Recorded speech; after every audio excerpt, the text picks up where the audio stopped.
Fala, Zé. No vídeo de hoje veremos que Kaiba não sabe brincar, além do duelo dos magos implacáveis, Pandora vs Yami Yugi. Se você já é um duelista lendário, já deixou seu like e sua inscrição. Se ainda não fez, ajude esse canal a sacar a Destiny Draw e se tornar o rei dos jogos. E sem mais delongas, bora pra análise.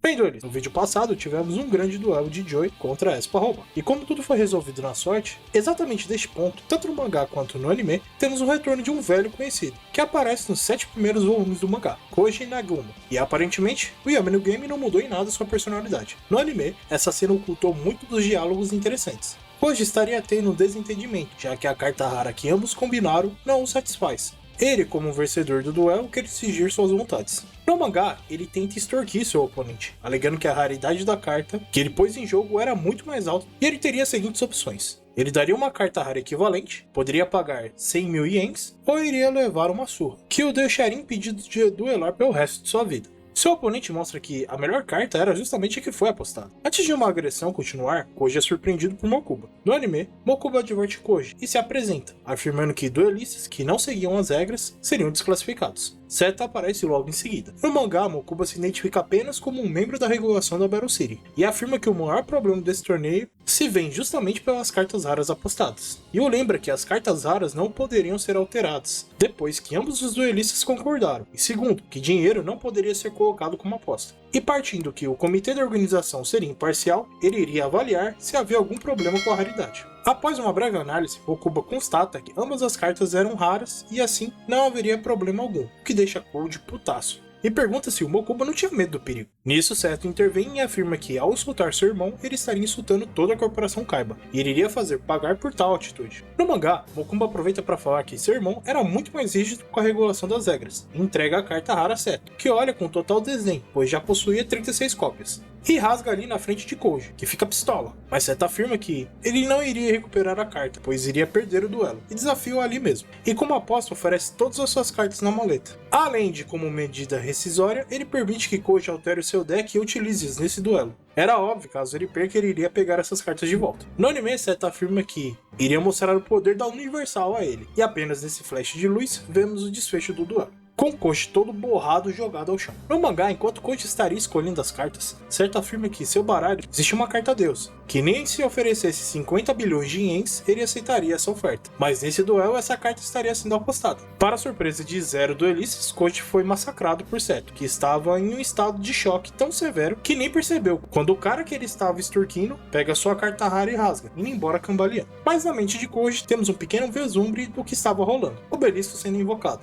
enquanto Seto ri histericamente. E essa cena me lembrou demais a luta de Seto contra Solomon no Death Tea, e como o vovô Muto ficou abalado pelo realismo da tecnologia. A título de curiosidade, a animação Toei cortou o capítulo que Koji aparece, e caso queiram mais detalhes, eu fiz um vídeo bem explicadinho sobre os fillers e capítulos não utilizados no mangá e do Death Tea. Quando você terminar esse vídeo, deixo como sugestão para complementar esse vídeo. Voltando à cena, Seto fica refletindo seu objetivo, de conseguir os outros dois deuses egípcios, para enfim amassar Yugi. E nem que para isso ele tem que virar a cidade do avesso. Encerrando o capítulo do mangá por aqui. Capítulo 101, o ataque de Merrick. Vemos Yami desconfiado, tentando prever qual seria o próximo Hunter que iria cruzar o seu caminho. Um detalhe que esqueci de comentar no duelo do Gul é o fato do Yami já estar usando o casaco como capa. Eu tive um raciocínio interessante com o escrito que pontuou esse fato, e questionou-me se havia algum significado. A minha resposta é que no mangá, sempre que Yami tira o casaco, ou usa como capa, quer dizer que ele estaria lutando a sério. Isso acontece tanto nos 7 primeiros volumes como no Reino dos Duelistas.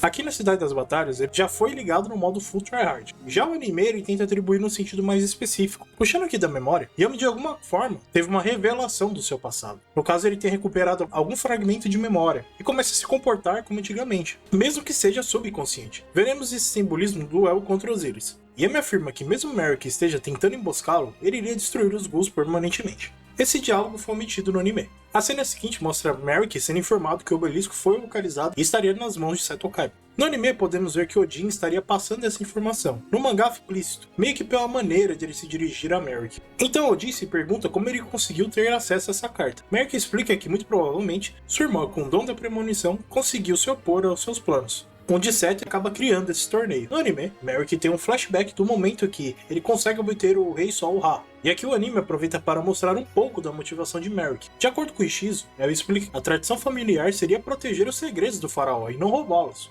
Merrick, no entanto, questiona o porquê dele ter que sacrificar sua vida por essa causa, e afirma que no momento que reunisse os 3 deuses egípcios, ele se tornaria o faraó, e poderia realizar enfim suas ambições. Ishizu tenta persuadi-lo, mas Merrick distrai sua irmã, para conseguir fugir do recinto, sem iniciar nenhum tipo de combate. Odion pergunta se deveria comandar que os Ghouls fossem atrás de Seto, e aqui temos uma divergência. No anime, Merrick avisa que Seto era irrelevante e deveria focar seus esforços no faraó, e assim comanda que o Duo número 2, Pandora, fosse desafiar Yugi.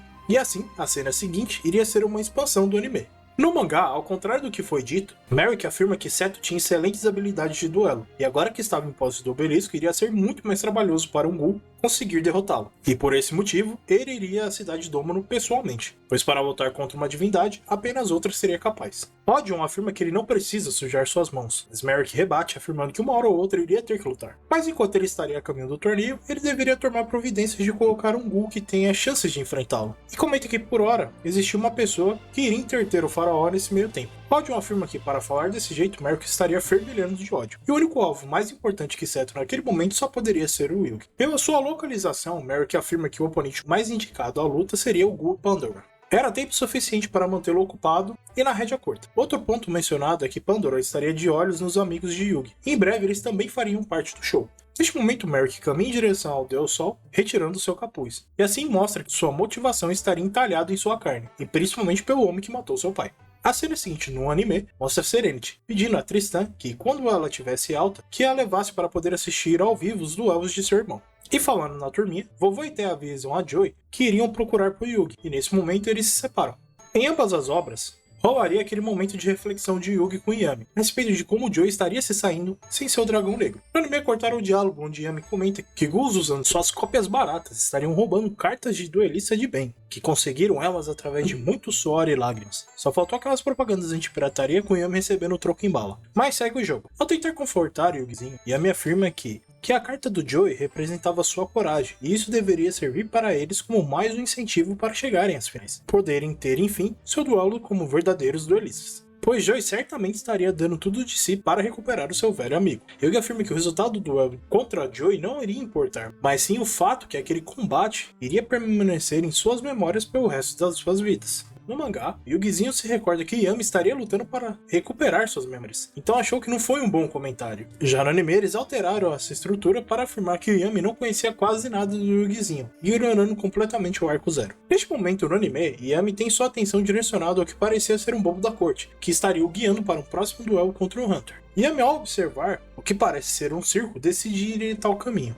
Vovô e Té o encontram, mas ao se dirigirem à tenda, vem de relance que Yugi estaria entrando no que parece ser uma caixa mística, e como num truque de mágica, a caixa desaba sem ninguém dentro. Há uma cena extra aqui, onde mostra Mokuba avisando a Seto que o sinal de Yami havia sumido. Seto imagina que isso só poderia ser influência dos Hunters. A cena seguinte mostra que a segunda caixa mística estaria na loja de cartas, onde ele havia recebido seu disco de duelo. No mangá, toda essa cena foi bem diferente. Após o diálogo com o Yugizinho, Yami começa a juntar os pontos e se questiona de como os Ghouls sabiam qual a carta rara de Joey, mesmo antes do torneio começar. E se lembra que o único lugar que tal informação estaria disposta era justamente na lojinha de games, e imaginou que ela era apenas uma fachada usada pelos Ghouls. E como estaria bem perto, esse seria seu próximo destino. A cena seguinte é a mesma em ambas as obras. A loja aparentava estar fechada e a única iluminação provinha da tela do monitor, que indicava o Han e a carta As de Yugi. Quando de repente, o Mago Negro começa a alterar sua imagem e projetá-la fora do monitor, iniciando um diálogo com Yami, onde ele afirma que seu mestre Pandora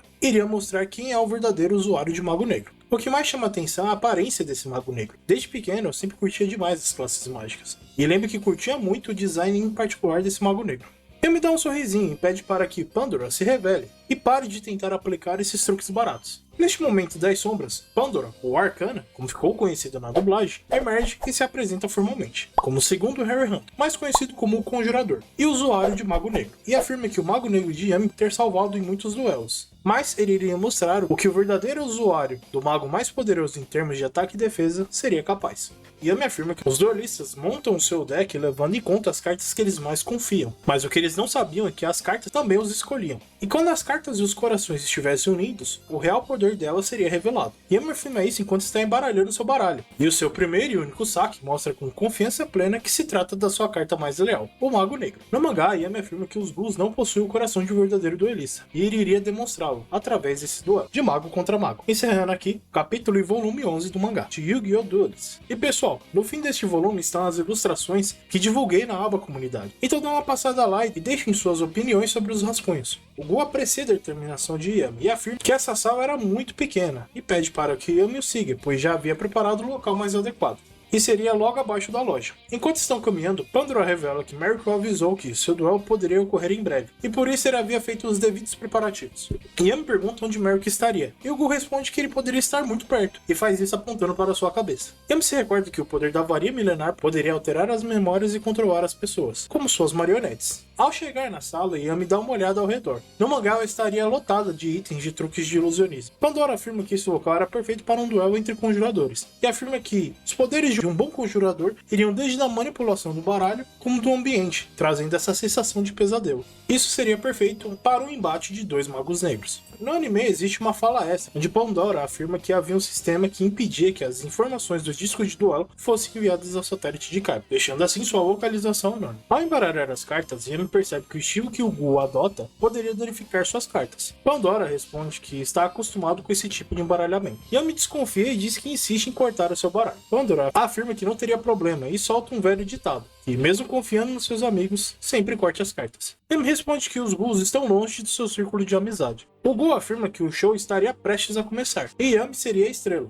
Neste momento, suas pernas são aprisionadas por uma espécie de cadeado. E para tornar a diversão ainda mais completa, temos a adição de uma serra circular, que seguia o rastro demarcado por numerações, que representavam os pontos de vida. No final, o derrotado seria mutilado. Na versão americana, eles coloriram a serra no azul choque e inventaram uma história que um simples toque dela os levaria direto do domínio das trevas, também conhecido como Sombra Roxinha, mas veremos isso mais à frente. Pandora, por último, explica o que a caixa sob seus pés representava. Ele conta a respeito da mitologia grega, onde existia a caixa que continha todas as desgraças do mundo, e quando ela foi aberta, esse mal liberou e saiu atacando terror na humanidade. Mas no meio de tanta coisa ruim, a esperança residia lá como o último auxílio. A esperança nesse duelo era representada pela chave. Os pontos de vida na caixa iriam abrir quando a vida do oponente chegasse a zero. Yami questiona se ele acha a situação toda divertida. Pandora, debochando, responde que sim, pois ele sairia vitorioso. No mangá, Yami fica 200% pistola. Pergunta mais uma vez se ele estaria levando sério em levar esse game para as últimas consequências. Pandora se mantém em silêncio, então com muita ira, Yami responde que iria levar cada pedacinho de sua vida. É disso que o Brasil gosta, é isso que o Brasil quer ver. Apita o árbitro, que o quebra-canelas foi liberado. Yami seria o primeiro, mas antes dele fazer sua jogada, Pandora em sua mão inicial já estava em posse do Mago Negro, e explica que ele era o bichão dos maços, alegando que ele havia diversas formas de trapacear. O mangá até detalha essas formas adicionais de marcação, mas explica que a forma que ele adotou foi cortar um pouco das rebarbas, e como ilustrado melhor no anime, a carta iria escorregar e sempre teria uma chance maior de se manter no topo, e pelo visto acabou dando certo. Bem, a primeira jogada de Yami foi padrão, invocou o Alpha na posição defensiva e setou uma carta virada para baixo. Pandora inicia invocando a Legião dos Bobos da Corte, em ambas as obras uma carta vanilla. Na volta do turno, Yami sorri e afirma que iria começar esse turno usando uma carta mágica, destruição de cartas, pois seria muita tolice não tomar medidas contra um ilusionista. E pela cara de espanto, Yami confirma que em sua mão ele já possuía o Mago Negro. O modo no qual Pandora embaralhava suas cartas revela que ele não liga para elas, então não seria surpresa encontrar algumas rasuras nelas. E por não respeitar suas cartas, Yami iria ensinar uma lição. Não terminando sua jogada, Yami ativa a carta mágica setada no turno anterior, o controle cerebral, que permite tomar conta do monstro inimigo, e assim ele sacrifica os dois monstros em campo para invocar o seu mais fiel servo, o Mago Negro. Encerrando o capítulo do mangá aqui, capítulo 103, Mágica versus Mágica. Pandora não consegue acreditar que ele invocou seu Mago Negro primeiro. Yami reforça que não arrega para nenhum perigo, e se o Gu quisesse passá-lo, ele teria que estar disposto a pagar o preço, e com isso, ele comanda o ataque direto. Yami continua e afirma que seu ataque tirou mais da metade de sua vida, e queria ver se Pandora iria mesmo manter esse show de horror. No anime, Pandora não se intimida, e alega que o duelo apenas havia começado. Encerrando aqui o episódio do anime. Episódio 61, A Alma do Mago Negro. No mangá, Yami afirma que sua estratégia se baseava em trapacear, então ele iria limar um pouco dos seus pontos de vida, para ver se ele muda de ideia. e sugere que o melhor momento para desistir seria ali. Mas Pandora começa a rir e afirma que essa emoção e essa adrenalina é como ele quase pudesse sentir o gosto. Então explica que isso tudo faz parte de um grande show, que um bom mágico sabe muito bem como conduzir seu público. E afirma que ele seria o vencedor, enquanto Yugi iria ser despedaçado. Bom, se era a atenção do Yugi que o Pandora queria, ele conseguiu. A partir desse momento, iria ser sim massagem. No anime rola uma cena de Té e vovô procurando por Yugi, e preocupados se os Gus estariam na cola de Joey. Então a cena retorna para o duelo, na vez de Pandora. Ele posicionou o monstro na defensiva, com uma carta virada para baixo. O detalhe é que a carta monstro no anime é Automate Mission. Na versão americana, eles trocaram o sprite para a carta que a maioria de vocês conhece, ao invés de utilizar a arte original em japonês. E que novamente os monstros setados na defensiva virados para cima. Meio que o anime ignorou isso e deixou rolar. Yugi acha meio suspeita essa jogada tão simples, e pensa que estaria um golpe da vitória, pois invoca o Beta, o guerreiro Win. E quando iria partir para o ataque, Pandora ativa sua carta armadilha, Renovação Negra, que no mangá e anime utiliza os monstros que acabou de ser invocado pelo oponente, como um sacrifício mais um monstro do seu lado do campo, e assim ele recupera o seu Mago Negro. Como o turno ainda era de Yami, ele pensa que seria muito imprudente sair atacando, e a forma mais eficiente de se livrar dele seria usando cartas mágicas ou armadilhas. No mangá, Yami afirma que uma das regras dessa modalidade Super Expert permite alternar a posição dos monstros na fase de batalha. No card game você usa as fases principais 1 e 2, caso você não use algum efeito de carta para alterar nas outras fases. Pandora pensa da mesma forma e também prepara seu campo, colocando 2 cartas viradas para baixo. Ambos iriam ficar passando o turno até ter 4 cartas em campo. No mangá fica implícito que seria o turno de Pandora. O anime deixa esse detalhe explícito. Pandora, ao posicionar sua 4ª carta, afirma que seria a hora de atacar e utiliza a guilhotina mágica. No mangá anime, essa carta destrói um monstro em campo. Digamos que seu efeito no mangá seja um pouco mais pesado que isso. No card game, essa carta foi completamente descaracterizada, sendo uma armadilha com um efeito totalmente diferente, e censura na versão americana, tanto no nome quanto na sua arte, sendo denominado Tragédia. E cá entre nós, essa nova arte já não estava muito boa, agora parece que piorou. Retornando ao duelo, quando o Mago Negro fosse destruído, Yami ative a carta mágica Cartolas Mágicas, e assim consegue protegê-lo. No card game, ela também tem seu efeito alterado e se tornou uma armadilha, salvando assim a vida do seu Mago Negro. Mas Pandora insiste e ativa a carta de 1000 Facas, que iria ignorar a magia das cartolas, e iria destruir o Mago Negro. Dessa forma, Yami ativa o Remover Magias, que anula tanto as facas mágicas quanto as cartolas. Pandora fica puto e ordena um ataque, pensando na destruição mútua. Mas simultaneamente, eles ativam o Reviver Monstros, para ressuscitar o Mago Negro, encerrando aqui o capítulo do mangá. Capítulo 104, As Correntes do Pesadelo. Yami complementa o Gu, afirmando que ambos estariam empatados. Em seus pensamentos, Yami pensa que até agora conseguiu evadir de seus ataques, mas estava diante de um mágico realmente talentoso. Mas ele tinha total confiança em seu Mago Negro, e esse iria ser o fator decisivo para o duelo. Do outro lado do campo, Pandora imaginava o mesmo, que a forma de Yugi era justificada, mas ele havia criado uma estratégia totalmente anti-mágica, e como era seu turno, ele aproveita para setar mais uma carta para baixo. No anime, após reviverem seus respectivos magos, Yami determina o fim do turno de Pandora, faz a compra e antes de passar elogia que ele tenha talento nos duelos. Neste momento rola uma expansão que tenta contar melhor a história de Pandora, e bem, ele ameniza um pouco a história real. Mas no mangá, isso só ocorre quando o duelo já foi encerrado. O Gu conta que, no passado não muito distante, ele era um famoso ilusionista, com certo reconhecimento, mas em um dia de treino, acabou rolando um acidente que o deixou desfigurado. Sua assistente Catherine também era seu grande amor. Devido às lesões do acidente, ele acabou afastando as pessoas, inclusive sua amada. A cena mostra ele andando sem rumo ao encontro de Merrick, que fez um trato com ele. Caso ele derrotasse Yugi, ele iria encontrar a Catherine e alterar suas memórias para os dois ficarem juntos. Yami o confronta, perguntando se ele realmente acreditava que teria o amor dela à força. E Pandora responde que ele era apenas um garoto. Não entendia como essas coisas funcionavam. E mostra que ela estaria até ali na plateia, esperando apenas a sua vitória. Ele percebe que Merrick bagunçou demais a sanidade dele. Aqui ocorre mais uma expansão, onde os irmãos Kaiba retornam à sede da Corporação Kaiba para avaliar o desaparecimento do sinal do disco de duelo do Yugi. Certo, imaginando que os Gus estariam cancelando seu sinal, tenta filtrar até encontrar um sinal mais fraco. O Kubo se oferece para checar o tal local indicado. A cena retorna ao duelo, e enfim Pandora saca e seta uma carta em campo, encerrando seu turno. E ela aproveita para também setar mais 2 cartas viradas para baixo. Com isso, Pandora ativa sua carta mágica, Beacon of the Dark. Algo em tradução livre seria um gesto para a escuridão. Essa carta é exclusiva do mangá, anime e alguns games. Seu efeito dá a entender que ela baniria o Mago Negro. Em resposta, Yami ativa o painel da Fenda Mística, e faz com que ele controle o efeito mágico e redirecione ao monstro de Pandora, que ri histericamente, alegando que previa esse movimento, e cancelaria sua carta magia com uma armadilha de resposta, Correntes do Pesadelo, carta exclusiva do anime e do mangá.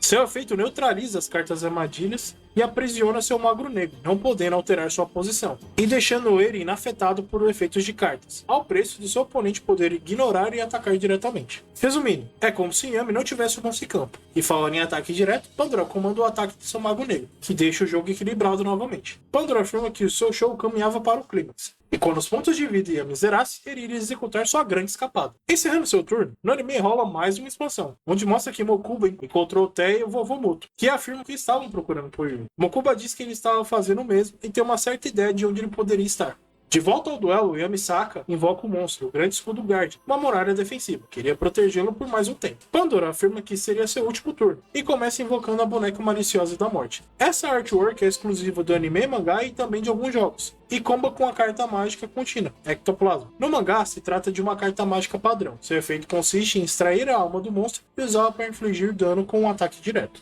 Yami fica em choque, pois não acredita que ele poderia ir tão longe. E com a mesma expressão vemos o holograma do Mago Negro, que só faltou dizer, pra que agredir? Pandora afirma que esse seria um preço pequeno que pagaria para recuperar sua doce Catherine. Então ele prossegue para que seria seu último ataque. Primeiro ele extrai a alma da boneca maliciosa e deixa Yugi com apenas 700 pontos de vida. No último ataque, o Gu afirma que, apesar do talento de Yami, ele se deixava levar pelo excesso de compaixão com suas cartas, onde ele, na verdade, havia-as apenas como recursos, como peões num tabuleiro de xadrez. E aponta para o Mago Negro de Yami, debochando do fato dele ser apenas um fardo. Ele poderia ter utilizado como recurso, ao invés de ser usado como peso morto em campo. No mangá podemos ver com mais clareza a desaprovação do seu Mago Negro, e sem qualquer remorso, Pandora ativa novamente o Ectoplasma, com o alvo em seu Mago Negro. No mangá, Yami até comenta que estaria escutando os murmúrios do Mago Negro do Gu. É interessante que aqui ele aceita a derrota, quando é surpreendido com a ajuda do seu servo mais leal, que o protege de um ataque direto. No anime, Yami não esboçou medo, como se soubesse o que iria acontecer.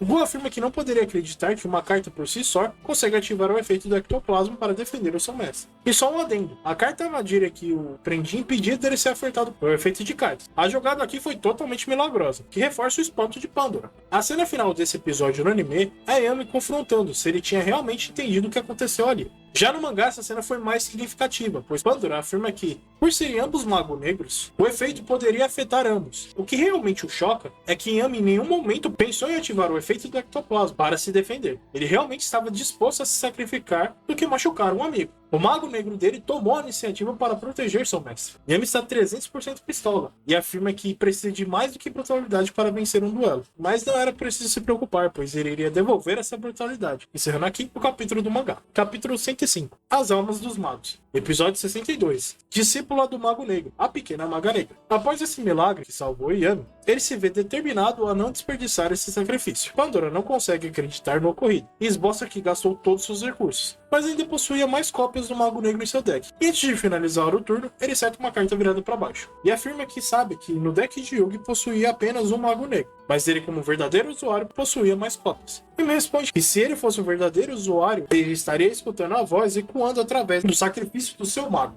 Pandora afirma que a única coisa que ele estaria escutando era o som da serra, e quando os pontos de vida chegassem a zero, enfim ele iria realizar seu maior show. Yami corta o papo furado e parte para o saque. Aproveitando que o Gu estava sem monstros, ele poderia finalizar o duelo nesse turno. Assim ele invoca Gazelle em modo de ataque. Neste momento, Pandora ativa mais uma carta armadilha, a Balança do Diabo, mais uma carta exclusiva do mangá e anime, e com excelente efeito, de deixar o campo com a mesma quantidade de monstros. Como Pandora não controlava nenhum, logo Yami ficaria com a mesma quantidade. Após ter todos os monstros destruídos, Yami não teria muito o que fazer, então o Gu trata de encerrar o turno de Yami, e prossegue ao seu sacando uma carta mágica. Pandora afirma que neste momento, até uma carta fraca poderia finalizar o duelo, mas ele acabara de sacar a carta que iria permitir ele finalizar o duelo com seu Mago Negro. E com isso ele ativa a carta mágica, Cortina do Mago Negro. A condição de ativação é pagar metade dos pontos de vida para invocar o Mago Negro em campo. No mangá podemos ver que a descrição da carta afirma que esse é um efeito que ambos os jogadores podem executar, e apenas permite invocar um monstro do tipo Mago da mão. O anime deixou específica para o Mago Negro e suas variações, e dá a entender que ele invocou do deck. No card game, ela permite invocar o Mago Negro do deck, mas seu efeito não é global e você não pode invocar monstros no turno, apenas setá-los.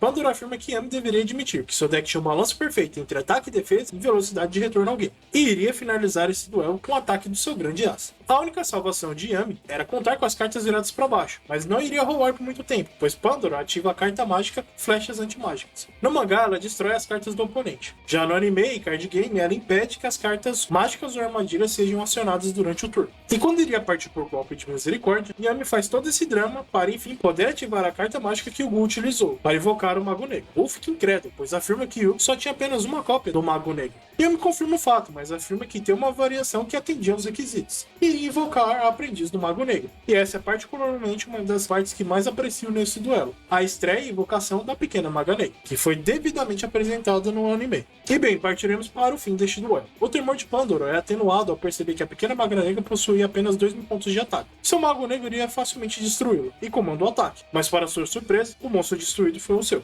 Pandora não consegue entender o motivo, então Yami explica que a Maga Negra tinha um efeito que aumentava seus pontos de ataque. No caso do mangá, esse acréscimo era de 500 pontos, enquanto no anime e card game é de 300, para cada Mago Negro no cemitério. Convenientemente, esse acréscimo de ataque só é mostrado após a fase de batalha. Pandora questiona que, mesmo com o power-up, não seria o suficiente para vencer o seu mago. Yami chama a atenção dele, já que ele se julga o maior conjurador, para que ele enxergue a verdade. Após pensar um pouco, ele finalmente enxerga que seu Mago Negro estaria fornecendo a força extra necessária para superar seu Mago Negro em campo. Yami complementa que a maga mantém o legado de seu mestre, mesmo que esteja sepultado no cemitério do inimigo. Isso só foi possível graças ao sacrifício que ele havia feito anteriormente. No mangá, Yami enfatiza que ele descartou de forma cruel seu servo e agora ele iria pagar, comandando assim o último movimento do duelo, o ataque direto da Maga Negra aos pontos de vida de Pandora. Yami afirma que ele perdeu o duelo por ter traído a confiança de suas cartas, encerrando aqui o capítulo do mangá. No anime, após efetuar o ataque, rola a continuidade da expansão, que mostra que Mokubaté e Vovô chegaram à loja, que poderia estar ocorrendo o duelo de Yami. Neste momento, Tristan aparece e decide ajudar. A cena retorna para o duelo. Capítulo 106. A Tabuleta das Memórias. Yami mais uma vez enfatiza que, por destratar suas cartas, tratando apenas como objetos, o levou ao ruim. Pandora afirma que as cartas são apenas objetos, elas não teriam consciência, muito menos se rebelariam contra seus mestres. Yami pontua as trapaças do Gu, onde ele cortou suas cartas para trapacear, abatia seus monstros cruelmente, e esses atos evidenciavam que há muito tempo perdeu sua alma como duelista, e que seu último ato de crueldade iria se iniciar, e com isso a circular avança para cortá-lo ao meio. Pandora faz todo um drama, mas ele havia escondido uma cópia em uma de suas mangas. Quando pega para se salvar, é surpreendido com a voz de Merrick, que afirma que ele deveria acertar o fardo de sua derrota. E como ele pode alterar suas memórias, ele iria apagar a chave dela. E contanto que ele acreditasse que a chave não existia, ele não poderia ver ou tocá-la, demonstrando assim que os poderes da relíquia de Merrick é um tanto complicado e muito provavelmente já preparando o terreno para o que viria posteriormente no duelo onde Joey estava sendo controlado. Realmente, mesmo a chave estando em sua mão, Pandora fica igual um louco, procurando por uma forma de escapar. No mangá, assim que Yugi se liberta, ele nem pensa duas vezes para pular e ajudar o Gu, mas mesmo assim a lâmina ainda deu uma gratinada na perna de Pandora. No anime é mostrado que a turma encontrou o lugar e estava tentando abrir a porta. E aqui mostra Yami se destransformando do Super Saiyajin para deixar Yugi assumir o controle. E só sendo Saiyajin para conseguir se soltar e ainda por cima conseguir ajudar Pandora a sair ileso. Pois é, gente, no anime, morte e groselha não pode. Yugi afirma que nenhum tipo de jogo é válido apostar a vida. Pergunta o que ele tinha na cabeça para fazer isso. No anime há uma cena extra onde o Gu corre para o encontro de sua amada, mas está tão insano que ele nem se dá conta que era apenas um manequim e fica acariciando como se fosse a verdadeira Catherine. E aos prantos ele chora pedindo perdão. Yugizinho está em choque. Quando pergunta o que estaria acontecendo, o olho de Wadjet aparece na testa do Gu. Merrick se lembra que ainda não tinha conversado com o receptáculo da alma e se apresenta formalmente, falando que ele era o Merrick. No anime ele explica que consegue controlar as mentes e alterar as memórias. E cita que ele já tinha visto isso em primeira mão com o duelo Fury do Kif, e afirma que Yugi havia se provado como um real receptáculo de sua alma. Yugi pergunta quais eram seus objetivos e por que queria tanto feri-los. Merrick afirma que tem pendências com a sua outra alma e que se tratava de pura vingança. Por 3.000 anos, os descendentes de sua família protegiam os itens milenares e o segredo que daria acesso às suas memórias. E cada um deles tinha um destino selado para proteger e esperar o retorno do faraó. A profecia que estava presente no Livro dos Mortos afirma que aquele que possuía os três dos egípcios e os itens milenares seria o verdadeiro faraó. Para acabar com a maldição que assolava a geração da sua família, ele iria tornar essa profecia uma realidade. cidade, se tornando um novo faraó. Yami consegue entender os reais motivos que sua outra alma estava duelando, e afirma que o único jeito de conseguir essas memórias era possuindo as cartas deles e os itens milenares. E mesmo que esse fosse um futuro que o tiraria de sua companhia, ele não poderia ignorar o fato de ajudá-lo. E com isso Yugi afirma que iria tentar impedir Merrick. Merrick então afirma que não teria compaixão, caso ele resolvesse se intrometer, mesmo que suas pendências fossem apenas com o faraó. E como último aviso afirma que ele iria demorar para chegar à cidade de Dom. E para não deixá-lo entediado, havia preparado uma surpresinha, onde seus servos ghouls estariam em posse do deus Osiris, e que ele deveria ter cuidado com o silencioso. No anime, Merrick se despede, deixando esse enigma no ar. No mangá, Merrick afirma que não poderia deixar pontas soltas, e aqui revela o real passado de Pandora, e afirma que, averiguando seu passado, ocorreu dois eventos que o fez considerar tirar sua própria vida. Uma delas foi quando sua mãe morreu, e a outra foi quando o seu grande amor de sua vida acabou falecendo durante um ensaio de um truque, que acabou terrivelmente mal. Com isso, Merrick queria trazer à tona esses sentimentos e amplificá-los, para dar aquele empurrãozinho em direção ao abismo. E assim se despede de Yugi, que vê o Ghou caindo no chão e não faz exatamente nada. Apenas pensa que não iria desistir e queria ajudar a recuperar as memórias de sua outra alma. A cena final no mangá mostra Merrick que estaria próximo à cidade de Doma. Ele promete que enterraria completamente a alma de Yami na escuridão, junto com seu receptáculo, finalizando o capítulo do mangá. Como cena final no anime, Tristan finalmente consegue abrir a porta, e todos veem que Yugi estaria bem. Merrick ainda estaria na sede dos Ghouls, decide enfim sujar suas mãos, e com isso ele anda até o display que guardava o Deus Sol Ra, e despindo sua capa, mostra que sua carne estaria entalhado com a profecia e promete que iria acabar tanto com o faraó quanto com seu receptáculo, encerrando aqui o anime. E bem, senhores, o que dizer desse duelo? O anime censurou bem os assuntos mais pesados, mas o que mais me chamou a atenção foi o ato do Yami genuinamente respeitar suas cartas, e particularmente esse é meu problema com os fillers das sagas, pois retrocedem o Yami, e nem mesmo a versão do Yu-Gi-Oh! Zero Yami mostrava que era um mau caráter nesse ponto. Cruel e com sentido de justiça exacerbado? Certamente. Mas nunca considerou trair ou ferir seus amigos ou servos. Coisa que iremos ver melhor no último arco, As Memórias do Faraó. E meio que os fillers retrocedem para tentar desenvolver a ideia, e particularmente essa é uma ideia ruim. Mas desconsiderando esse fato, no geral, o mundo filler são bons. O problema mesmo é o time, como veremos no mundo virtual de novo. Mas é isso, duelistas. No próximo duelo teremos Joy contra o Will. Espero vocês lá. E até a próxima, duelistas. E com imenso prazer que finalizo esse vídeo. Em todo caso, gostaria de agradecer a você, telespectador, que assistiu até aqui e viu essa análise. Críticas e sugestões sempre são bem-vindas. Espero ver você aqui contemplando o próximo trabalho. Se curtiu, deixe seu joinha. Caso não, deixe seu dislike. Mas não deixe de comentar para que possamos melhorar sempre. Até a próxima, duelistas!